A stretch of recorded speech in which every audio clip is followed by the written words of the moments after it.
Evening News.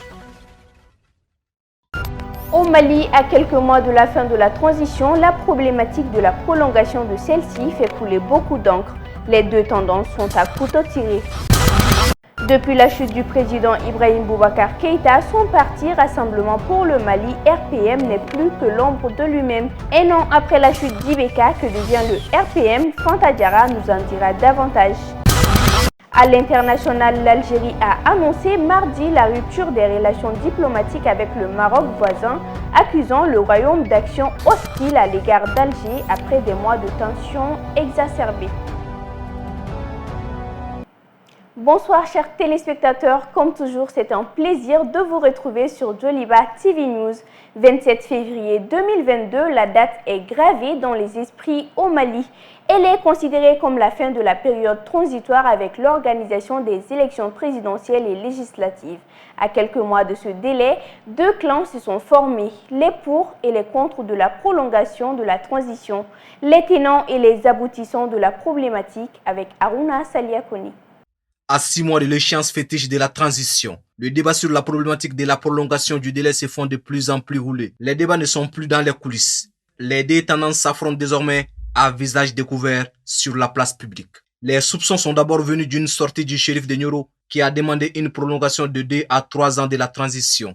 Cette sortie du leader religieux est considérée par plusieurs observateurs comme un ballon d'essai des autorités de la transition. Depuis, les politiques se sont engouffrés dans la brèche. Ainsi, une coalition de partis politiques composée de l'EPM, de Djigui-Yakoura, de l'ARP, de l'ADEMA-PSG, de l'ASMA, du Yéléman, de l'UMRDA et de RDS s'opposent à toute prolongation du délai. De prime abord, ces partis n'ont rien en commun et ils se regardent d'habitude en chiens de faïence. En politique, les alliances de contre-nature et les coalitions de circonstances n'étonnent pas.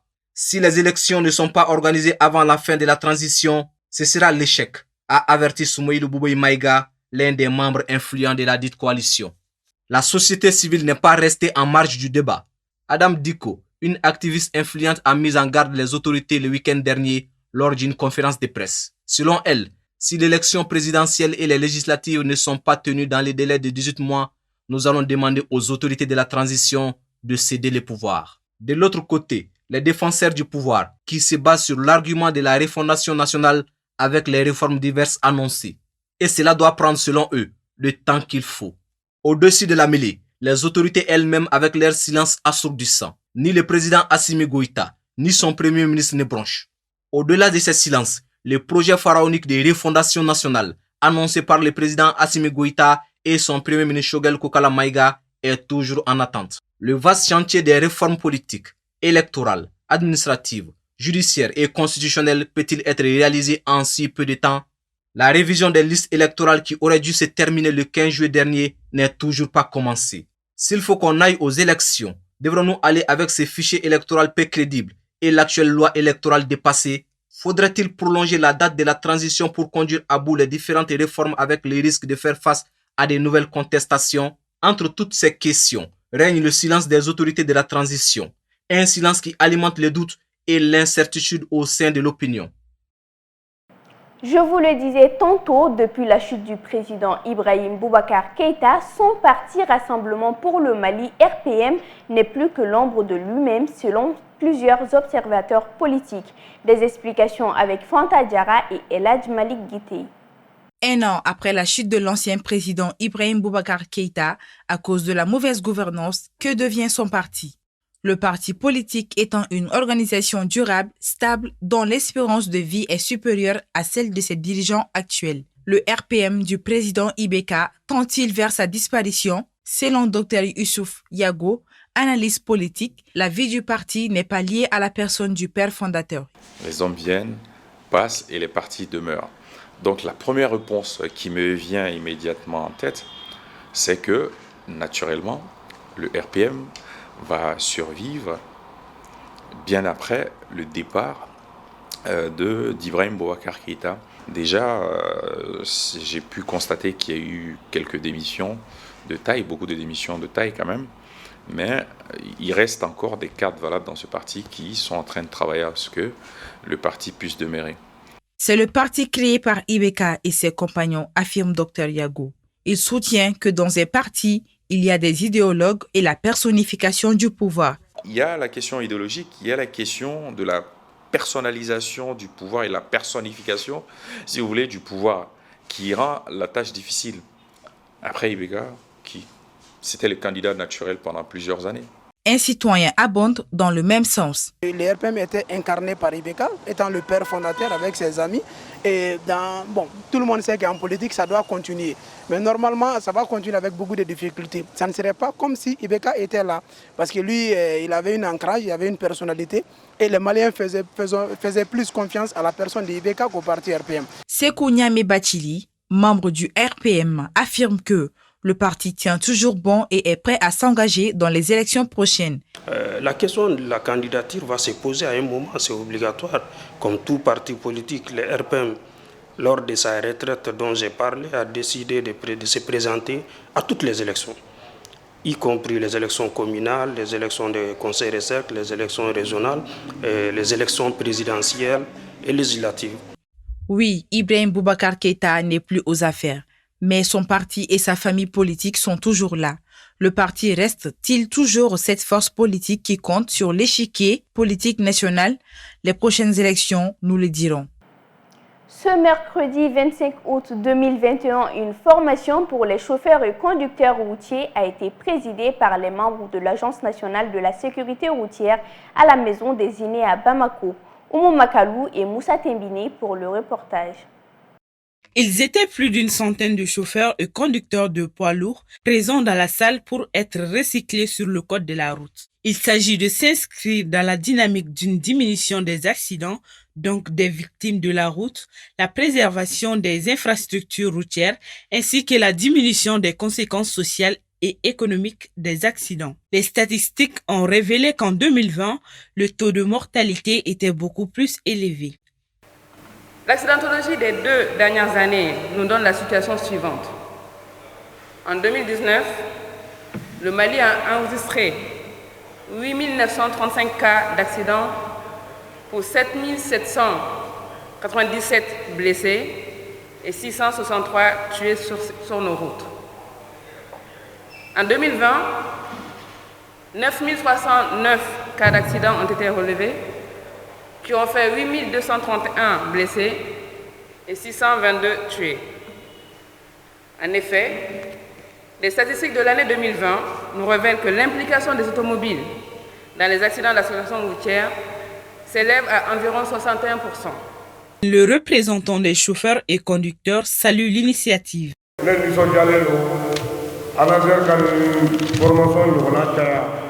Je suis heureux aujourd'hui pour cette initiative prise par l'ANASER qui aide les chauffeurs à se recycler sur le code de la route. Il faut que cette formation ne soit pas la dernière, que ça soit continuel pour que les nouvelles générations puissent en tirer profit. Le représentant du Conseil malien des transports routiers, M. Bokoum, soutient que cette formation est un rappel aux conduites routières.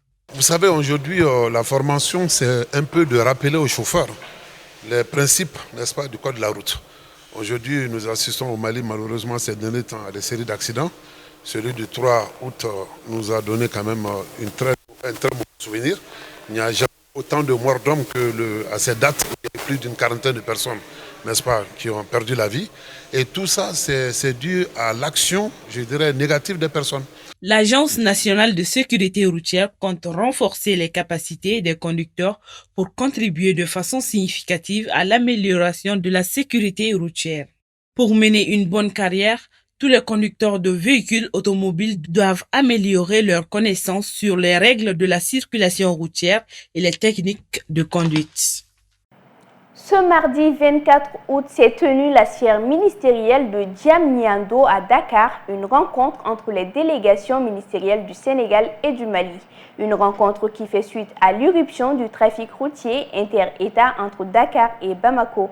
Les contours de cette rencontre avec Sirin Douba et Abdoulaye Koniba Konaté. Sous la coprésidence de M. Mansour Faye, ministre des Infrastructures, des Transports terrestres et du Développement du Sénégal, et Mme Dambélé Madina Sissoko, ministre malien des Infrastructures, cette rencontre intervient 2 semaines après le terrible accident de circulation routière survenu le 15 août à Kaolack avec un bilan de 4 morts et 2 blessés. Cet accident routier avait attisé la colère chez les uns et les autres et a failli créer un incident diplomatique entre les 2 pays. Depuis cet événement, le trafic routier Bamako-Dakar a été suspendu. Dans le but de renforcer les relations de bon voisinage et de coopération en matière de transport et de transit routier, 2 pays expriment la compassion et prient pour le repos éternel de l'âme des personnes décédées et souhaitent prompt rétablissement aux blessés. Au sortir de la rencontre, les 2 ministres expriment leur solidarité et déplorent des débordements de part et d'autre. Ils demandent aux acteurs de transport et les populations à veiller à la reprise normale du trafic routier inter-État entre Bamako et Dakar. Pour une meilleure gouvernance du corridor Dakar-Bamako, les 2 délégations ministérielles conviennent entre autres mesures de respecter les dispositions réglementaires édictées par la CEDEAO et l'UEMOA dans le secteur des transports routiers, d'améliorer la fluidité du transport en veillant au respect des normes de sécurité routière et du dispositif communautaire en matière de limitation de postes de contrôle, afin de lutter contre les tracasseries et reprendre immédiatement le trafic routier entre le Mali et le Sénégal. De retour sur le plan national, le rapport provisoire de l'étude de formulation du programme de renforcement des capacités des institutions en charge de la coordination des questions d'environnement et changement climatique a validé. Écoutons le ministre de l'Environnement à sa sortie de l'atelier au micro de notre reporter Moussa Tembini. Ce programme d'un montant de 7 milliards sera soumis aux partenaires techniques et financiers pour un financement. Et il faudrait peut-être rappeler que le Mali aura sa quote-part dedans parce que le plan de financement évoque un certain nombre de prérogatives de stratégies que le Mali doit financer. Au bas mot, je pense que c'est une activité conjointe Mali-PTF pour le renforcement des capacités dans le domaine de l'environnement et du changement climatique. Comme vous savez, nous sommes en train de préparer la COP26 qui aura lieu au Royaume-Uni en novembre. Et nous devrons faire en sorte que toutes les questions préoccupantes au niveau de l'environnement soient quand même prises en compte afin que les Maliens et les Maliennes puissent être formés dans le domaine du changement climatique, mais aussi puissent être formés afin qu'ils puissent apporter toutes leurs connaissances du domaine dans les milieux où ils vivent, dans les environnements où ils sont et même dans les campagnes les plus reculées, que chacun puisse faire sa partition dans le cadre de l'environnement. À travers une conférence de presse, l'ingénieur informaticien Abdoulaye Diallo, un malien de la diaspora vivant aux États-Unis d'Amérique, a présenté l'avantage de son programme intitulé Le Point Zéro. Il est au micro de notre reporter Adama Sanogo. Cette conférence n'est pas gratuite. Donc mon engagement vis-à-vis de mettre ma propriété, mes finances, au profit de donner une bonne information à mes parents, à mes concitoyens, est déjà un investissement. Le point zéro n'est autre chose qu'un système d'appurement de l'ancien système. Donc il est temps maintenant de venir avec un autre système qu'on appelle le système zéro. Le système zéro, c'est le point zéro est le point de départ à tout. Ici, ça n'existe pas. Parce que normalement, quelqu'un qui est sorti de l'université n'est pas n'importe qui. C'est quelqu'un qui a reçu des années et des années de formation. Okay? Cette personne au moins doit savoir se procurer un métier, un travail. Mais s'il n'est pas à mesure, c'est cette personne qui attend 15 ans, 18 ans pour avoir son premier emploi. Quelle est la compétitivité dans ce qu'il a pris? Donc c'est zéro. Donc si nous créons ce point zéro va permettre à tous les sortants sans exception de l'université à pouvoir prétendre à un emploi. J'ai été voir d'autres politiciens, je les ai parlé du programme, ils m'ont aussitôt reçu. Ils ont aimé l'idée, mais ils m'ont dit honnêtement, l'idée est très géniale. Mais c'est un peu compliqué, on n'en a jamais essayé, on n'en a jamais dit. Est-ce que vous pouvez prendre le temps d'élargir, d'approfondir votre idée pour qu'on puisse voir ensemble la faisabilité? Donc ceci directement est un partenaire du point zéro. L'image du jour nous conduit à la découverte du palais Sékou Touréa de la Guinée-Conakry. Le palais Sékou Touréa, situé à Conakry, est la résidence officielle et le bureau du président de la Guinée. Pendant la colonisation, le gouverneur général d'Afrique occidentale française, Noël Baley, utilise une résidence de style colonial comme palais des gouverneurs. En 1958, à l'indépendance de la Guinée, l'édifice devient le palais présidentiel où habite, travaille et reçoit le chef de l'État Ahmed Sékou Touré jusqu'en 1983, date de la démolition du bâtiment. Construit par la Chine à la place de l'ancien palais des gouverneurs, résidence d'État de 1953 à sa démolition en 1983, son nom signifie Che Sékou Touré en Soussou. Il a été inauguré en 1988 par le président Lassana Conté, qui ne l'a pas utilisé dans la mesure où il ne quittait pas sa résidence du camp Samori Touré. Le palais n'est véritablement devenu palais présidentiel qu'en 2010, après l'élection d'Alpha Condé. Parlons culture à présent avec une carrière des plus riches comptant plusieurs albums, collaborations, prix et récompenses. La diva de la musique malienne Oumou Sangaré fait encore parler d'elle. Celle que l'on nomme la diva du Wassoulou a été nommée dans le jury de l'édition 2021 du concours international d'écriture de chansons ISC des États-Unis, un prestigieux concours de renommée mondiale qui promeut l'excellence musicale dans le monde. Youssouf Koné et Abdoulaye Koniba Konaté.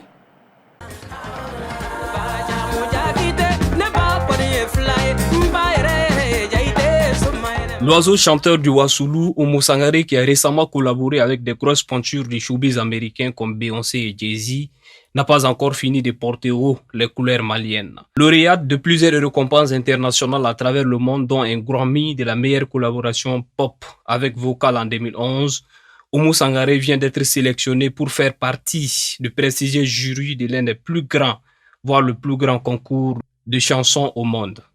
Il s'agit du concours international d'écriture de chansons IST organisé chaque année aux États-Unis. La diva du Wassoulou sera aux côtés des décideurs les plus influents de l'industrie de la musique mondiale, dont des musiciens internationaux et des promoteurs des plus grandes maisons de disques. Une crème de la musique mondiale qui aura la lourde responsabilité de sélectionner les 71 lauréats dans 23 catégories de l'édition 2021 du concours, synonyme de son 20e anniversaire. Le concours international d'écriture de chansons ISC est un concours annuel dont la mission est de donner l'opportunité aux auteurs-compositeurs en herbe et établis de faire entendre leurs chansons dans une arène internationale professionnelle. ISC est conçu pour nourrir le talent musical des auteurs-compositeurs à tous les niveaux et promouvoir l'excellence dans l'art de l'écriture de chansons. Les gagnants de cette édition sélectionnés par ce prestigieux jury seront annoncés d'ici septembre 2021. La diva du Wassoulou vient donc d'ajouter une nouvelle corde à son arc artistique et une nouvelle victoire pour la culture malienne et africaine.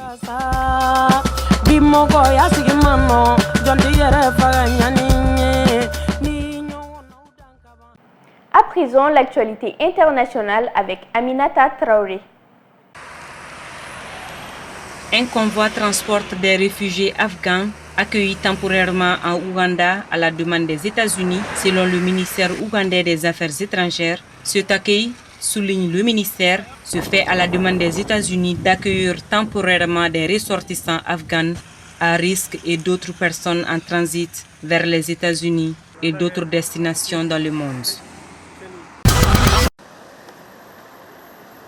L'Algérie a annoncé mardi la rupture des relations diplomatiques avec le Maroc voisin, accusant le royaume d'actions hostiles à l'égard d'Alger après des mois de tentation exacerbées. Alors les relations diplomatiques coupées ou rompues avec l'Algérie, c'est vraiment un très dommage parce que vu l'appel qui a été lancé par Sa Majesté il y a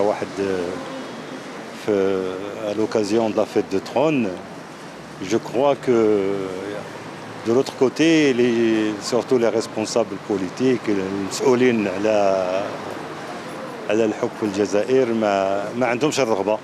c'est une mauvaise décision, il n'y a aucune raison de le faire. C'est comme rompre les relations avec les voisins de ta maison. Nous constituons tous une union du Maghreb. L'Algérie, la Tunisie, etc. sont tous pareils. Il n'y a pas de différence. C'est entre les gouvernements que ça se passe. Les deux peuples marocains et algériens resteront toujours frères.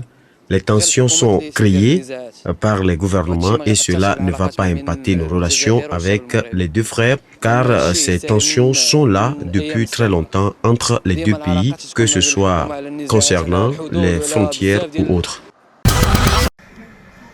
Des victimes d'Hissène Habré réagissent suite à la mort de l'ancien président et dictateur tchadien décédé du Covid-19 à l'âge de 79 ans au Sénégal, où il avait été condamné à la prison à vie en 2016 pour crimes contre l'humanité par une juridiction africaine.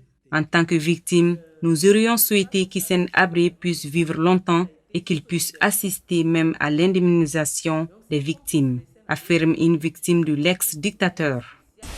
En tant que victime, nous aurions souhaité que Hissène Habré puisse vivre longtemps et qu'il puisse assister même à l'indemnisation des victimes. Il ne se passera rien du tout. La lutte pour l'indemnisation va continuer. Parce que je crois qu'au niveau de l'Union africaine, les chefs d'État africains ont créé un fonds fiduciaire au profit des victimes, au profit de l'indemnisation des victimes de Hissène Habré. Non, on va nous donner, parce qu'ils ont fait un jugement équitable. On va nous indemniser. Terminer la mission de l'armée américaine en Afghanistan, à condition que le nouveau régime afghan n'entrave pas l'évacuation de ceux qui veulent fuir Kaboul. Nous sommes actuellement sur la voie de terminer d'ici le 31 août. Le plus tôt nous pourrons finir, le mieux ce sera. Chaque jour d'opération apporte un risque supplémentaire pour nos troupes. Mais l'achèvement de la mission pour le 31 août dépend de la continuité de la coopération des talibans, qui doivent permettre l'accès à l'aéroport et aux personnes que nous évacuons, et de l'absence d'entrave à nos opérations. En outre, j'ai demandé au Pentagone et au département d'État des plans d'urgence pour ajuster le calendrier si cela devrait être nécessaire. Un mot de sport pour conclure, le football est de plus en plus considéré comme le sport le plus populaire au Mali, d'où la prolifération des centres de formation de foot. Quel impact pour le monde sportif malien? Amadou Tolo pour les détails.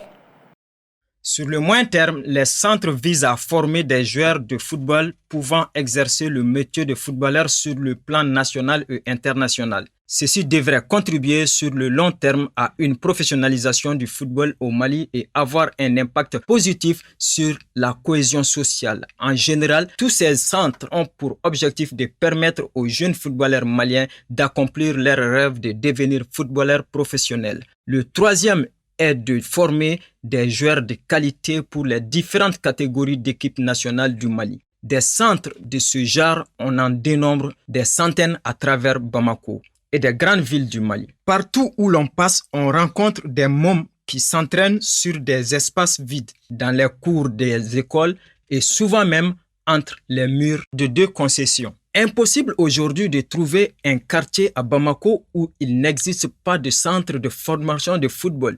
En fait, la prolifération des écoles de football a commencé il y a plus d'une décennie. Il existe 3 types de centres. Les écoles de football de l'État qui sont dirigées par des anciens sportifs, les centres privés et les centres appartenant au club. Jusque-là, il n'y a pas de statut proprement dit pour les centres de football, mais on remarque que nombre de joueurs qui font actuellement le bonheur de l'équipe nationale sont des produits des centres et écoles de foot tant rêvés. Parmi ces joueurs, on peut citer le capitaine Seydou Keita, dit Sédoublé, Cheikh Tidiane Diabaté, Soumaïla Diakité, Adama Tamboura. Mais si les centres de football ont permis à beaucoup de joueurs maliens de s'exporter et contribuer au développement de notre football, force est d'admettre que ces écoles sont totalement dépourvues de moyens et ne disposent d'aucune administration digne de ces noms. Quand nous avons créé notre centre, l'objectif était de former les enfants pour les vendre. Si l'on tient compte des textes de la FIFA, aucun centre de formation au Mali n'est en règle. Ces propos seront confirmés par l'entraîneur Aliou Diallo dit Conti. La prolifération des centres de football est certes une bonne chose, mais tâchons d'être dans les règles de l'art.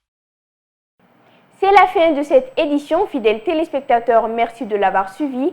À très bientôt sur Joliba TV News.